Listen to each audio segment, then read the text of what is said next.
We're here to talk through this inner coral puzzle by Palmer Mebane. It's a style we don't feature too much, even in its regular coral form, let alone the inner coral form on the site, part because it can confuse a piece with its overlap with other puzzle genres. It has some elements in common with Nurikabe and Tapa in the sense of having a single shaded group that has no 2x2 shadings. And then it has rules like in Cave where the interior clues that are white or cells that are not in part of the cave have to reach to an edge of the grid. And at least then, solvers may approach this and think, oh, it's like a Tapa. But a very critical thing is to remember one of the rules from Cave, which I'll just summarize here, which is in any set of 2x2 block, imagine you've identified two corner cells as being shaded, a third cell as not being part of the group. You have to avoid making a checkerboard pattern which would have this fourth cell also be unshaded. And the logical reason for that is we know that these shaded cells must connect somehow. There's a way that those would connect by some conceptual path that comes around and to the right within the boundaries of the grid. Let's say this is the grid. There's another path where, let's say this is option A, there's a different option B, where the shaded cells come down and around this to connect.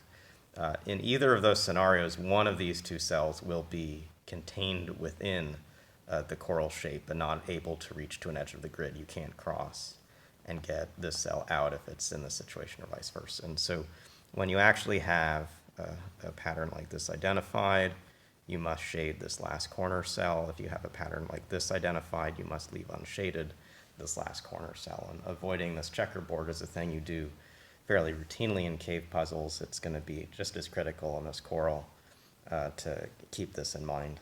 So to this actual puzzle, the large clues give us some easy footholds. This cell that doesn't have a 1 in it can't have any clues to the right, so it's going to have a 3, a 3, and a 4. The 3 coming down is forced. A 3 or 4 is coming to the left and is going to be using this middle space, and a 3 or 4 is going to come up and use this space. Seeing this 2, 2, 3, 4 has a force 2 above it, and it's going to have large groups in the other directions. The most important clue may be at the early pieces. I think there are two. I think this 4 and this 5 are both pretty important clues. Let me actually start with this 5 first, since I just talked about the checkerboard rule at the beginning. There are two places the 5 can go. It can go to the left and take all of these cells, or it can come to the top. And at least initially, it had a whole set of options for going up. But once we put in the first shaded cell, because of this 3 or 4 coming to the left, it starts here. And so the actual way the 5 would appear at this stage in the puzzle is coming straight up with these 5 cells, leaving this last one unshaded. And notice that that's now forming 2 unshaded. This clue cell is a white cell for the purposes of shading with 2 opposite corners that are both shaded. And so one of these cells will be stranded in the grid. Actually, for connectivity, the coral will look like this, and so this cell would be stranded inside the grid. And this is just not a possible route. And so for those who haven't internalized how the cave rule works in this puzzle, with this checkerboard constraint, this can be a much harder exercise than those who have that rule. But to get this shaded, and even after getting that shaded, seeing that this cell, again, to avoid a checkerboard pattern right here, is shaded. These are the kinds of steps that just become sort of secondhand as you get used to solving enough of these puzzles.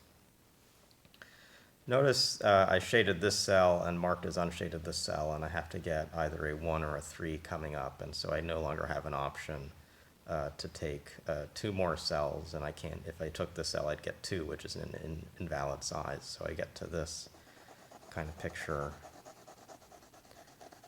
that tells me there's a 3 to the left, which I've now filled in, and then there's some 3 to the right. The other clue besides this 5 I talked about at the start is this 4. The 4 looks like it comes to the right, but recognize if it's here or here, this clue here must see it as well, and this clue does not have a 4 within its constraints. And so at the very start of the puzzle, you can say that these 2 middle cells are part of a 4 coming from below, and we'll ultimately want to solve for the full space of this 4. It's a little easier now given the progress I put into the grid in that I know this cell isn't used, so I know that this is the 1. If this is the 1, this group coming below has to be larger than 1. Ends up it has to be 3 long. That makes this cell unused, which makes these 2 more, complete this 4 up here. Coming off this theme of finishing this clue, there's a 3 below, so there's actually a 4 to the right. This last thing coming up will be at least 2, so it has to start here and go above to avoid a 2 by 2 pattern. I marked these cells as shaded. I get then the last corner piece here is shaded. That gives me this shape. Things that I can also mark, cells like this have to also be unshaded, again for the checkerboard rule. I have to get, let's see, I have a 2 and a 5. I have to get at least one of these cells shaded. You can ask, are both shaded? If both are shaded, well, let me do this first. I have to get at least some of these cells shaded. This group here can't reach all the way over. It would be longer than the 3, which is the first clue seen here, so this has to come down at least 1 more. Notice if both of these cells are shaded to be a 2, that then this is not used, and we have to sort of come across here. We're going to shut off cells and also not be 3 long. And so the actual way I can mark this space is that this uses at most 1 cell, not 2 cells, and there's an option like this, there's an option like this, which has this clued. So one of them by uniqueness could be forced right now, but for where we're at, leave this as at least knowing I found the 1. The very important thing is that means the other direction is only 2 long, and so recognizing that this is not 2 gives us a lot of quick progress. First it gives us these cells, and then the no checkerboard rule gives us these cells. And then this 2, 2, 3, 4 clue gives us this cell as well. We're starting to isolate the coral shape pretty much. We have to get into the top of the grid. We will want to explore next a route on this right side. There's not, you can say, well, I've got 2 cells shaded, I've got to shade this next one. There's actually an option where you can take this cell and come immediately right and not come together. So this is another case where there's an option that uses this to form a 3, or does not use this and then has to have this, which forms a 1. In either case, the thing to see is that this whole lower right section is not coming all the way up to the top by coming through this channel. If it takes this cell and is trying to stay connected, it has to come to the right. It has to take 3 more to finish out this clue. And then gets to a place where it can't take this cell, and gets blocked. And so connectivity of the grid has to come from this region up and out. And we now are sufficiently limited in how we can use this clue block that if we do come to the right here and take this space, we now end up marking off the whole rest of this column, so we have to continue coming up and over. And this last group over here would not be able to take 2 or more cells. And so there's a space where for connectivity, we now know we don't connect this way. We also can test by trial we don't connect this way, and connectivity must come through the first column, at least initially. For no checkerboard reason, this cell can't be used. The 2 coming from below has to take at least this cell.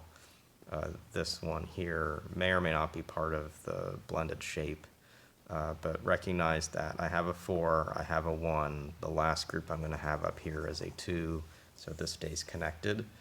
And that forces all of the cells to the right of this clue to not be shaded.